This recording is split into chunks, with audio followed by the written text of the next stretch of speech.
trees liked it either because I didn't cover them up last night, and there was a little crunch in the ground when I came out this morning. So we'll see. Good morning, you're on Ocala Talks. Morning, Tom. Happy Monday. Happy Monday, Hugh. You got to like this brisk weather. It reminds you of Wisconsin in the springtime. You know, the wife had to call me and rub it in a little bit. It was warmer in Milwaukee this morning at 7 than it was down here in Ocala. Linda always will take a little jab, won't she? Right. But anyways, I told her, I said, well, we're going up to near 70 today, and they're only going to go up to 58, so... And we're not going to be in the 30s tonight either. We're going to be in the low 40s. So it's a warming trend. Right. You know, I think, there was frost on the roof again this morning, and I got a good feeling that this might have been the end of it. I think this was the last one. I said there was going to be one more, and it's usually sometime before March 15th, and I think this was the last one.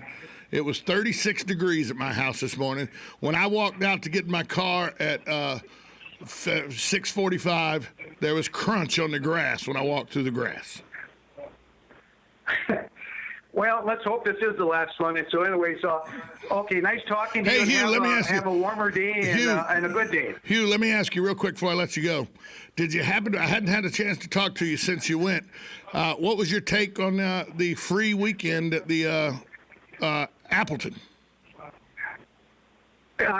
Yes, I went. It was there wasn't many people there. I went on a Saturday, and I would say there was maybe a dozen people that I could really see. But I went early afternoon. Maybe it got a little busier later on. But as far as what I could see, it wasn't a large crowd. Yeah, it sometimes amazes me how more people don't take advantage of the Appleton right here in our backyard. Hey, Hugh, thanks for the call. Okay, take care. Have a good day. Hugh, good caller to the show. Speaking of art, E.J. Nieves, he's going to start the mural out here at the mall. We're going to try to get him on the radio here in the next couple of days to talk about the mural he's going to be painting here at the mall. I don't know what he's painting. We'll have to talk to him about that, see if he can even divulge it till it's done. The mall may not let him divulge it till it's done. Speaking of the mall, the Easter Bunny has arrived. He got here March 4th. He'll be here all month with special things that's going on. You got the Hide and Peep Egg Hunt. That takes place March 20th from 9 a.m. to 10 a.m. at the Easter set in front of Macy's. It's a $25 charge. That's Saturday, March 20th from 9 a.m. to 10 a.m. for our Hide and Peep Egg Hunt. Limited spots are available. Reserve your tickets today at eventbrite.com/hide-peep-egg-hunt tickets. Hide-peep-egg-hunt-tickets. The event is $25 per child for 12 and under. That includes egg hunt, bunny ears, Easter egg hunt bag, one 4x6 print and digital download with the Easter bunny, and a photo wall crawl. The photo wall is a selfie wall that they have at the Easter set. This event will take place before the mall opens to ensure proper social distancing. You can enter through the food court entrance only. Be sure to bring a copy of your ticket from Eventbrite. Parents are free, and any child over 12 is free, but they cannot participate in the egg hunt. The safety of the public is a top priority of the mall for all events. Face coverings are highly encouraged while on site. We'll have multiple hand sanitizer stations and will socially distance participants to ensure the safety of all guests during the Hide and Peep Egg Hunt, March 20th. That's Saturday, March 20th, 9 a.m. to 10 a.m. $25 for your children under 12. Go to eventbrite.com/hide-peep-egg-hunt-tickets.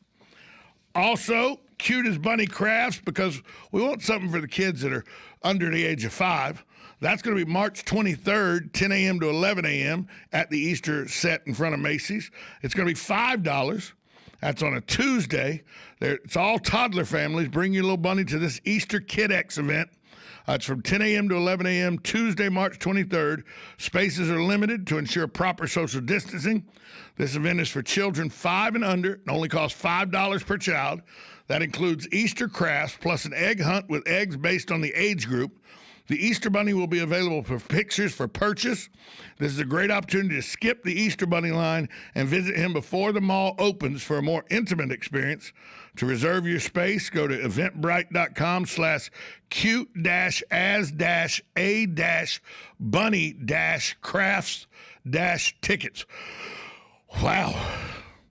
The safety of the public, again, is the top priority of the mall. Face coverings are highly encouraged, and there will be social distancing in place. So that's the Easter Bunny. He's here until April 4th. He's here at the Paddock Mall right in front of Macy's. So if you want to bring your children out to see the Easter Bunny, he is here until April 4th. April 3rd, maybe April 4th. April 4th is Easter, so maybe April 3rd. He's here all the way through April 3rd. So you got that to look forward to. I saw this, and I thought, that sounds like my mom. How frugal are you? Well, a lady put a social media post out to show you just how frugal she is. She calls it tips for saving money. I call it cheap. She says there's a way to get a free container of deodorant every 6 to 8 months. She says next time you finish a container of deodorant, take a nail file or a small knife, a clean glass or a heavy plastic jar, and use the small file or knife to scoop out all the deodorant that remains. And when you push up on the deodorant, it's got the little skeleton thing there, the plastic push-up. Well, there's deodorant down in those crevices.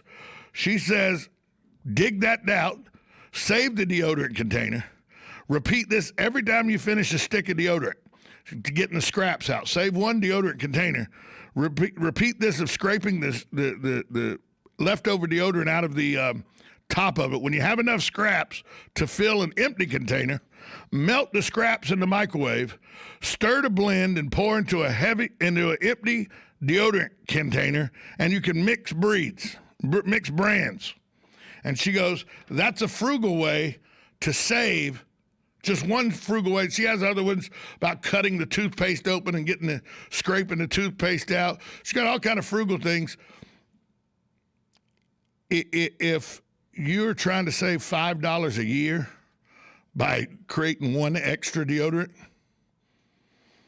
that's not frugal, that's cheap. Cheap.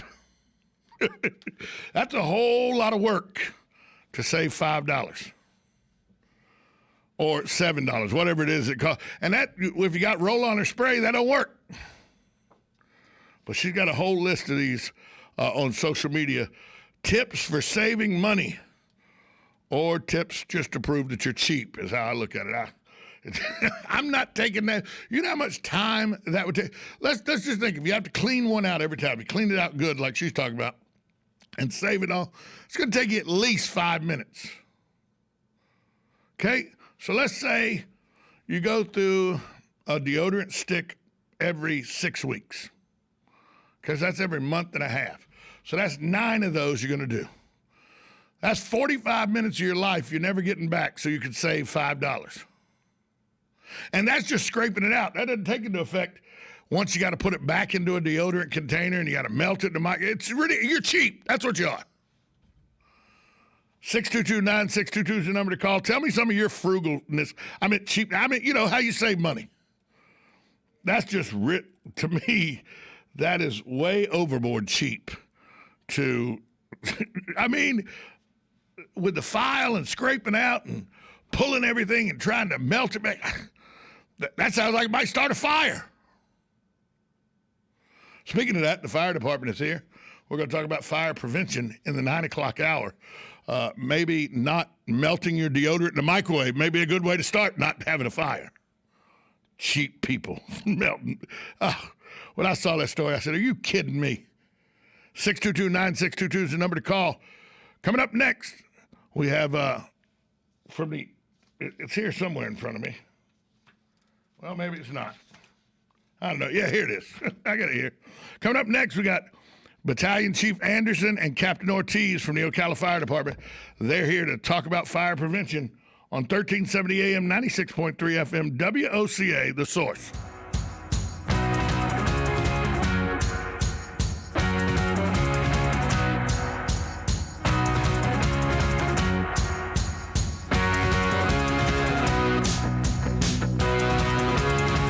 Broadcasting from the Paddock Mall Studios, this is WOCA, Ocala, Gainesville, The Villages, 1370 AM, 96.3 FM, The Source. USA Radio News with Lance Pride. Thousands of protesters marched through Minneapolis streets Sunday, urging justice for George Floyd on the eve of the start of the former police officer Derek Chauvin's trial over the 46-year-old's death. Mr. Chauvin claims George Floyd died of a drug overdose after videos show Mr. Floyd having packets of drugs in his mouth as he was being arrested. Jury selection procedures began Monday. Afghanistan's Tolo News reported Sunday Secretary of State Anthony Blinken proposed in a letter to President Ashraf Ghani steps including a UN-facilitated summit to revive stalled peace talks between the Afghan government and the Taliban. Blinken expressed concerns of a potential spring offensive by the Taliban and that the security situation may worsen, and the Taliban could make rapid territorial gain after an American withdrawal. There will be 9 Major League Baseball spring training games Monday. The early games start at 1:05 p.m. Eastern with the Mets versus the Nationals and the Marlins versus the Cardinals going at it. USA Radio News. It's happened. Since Election Day, more than 5 million people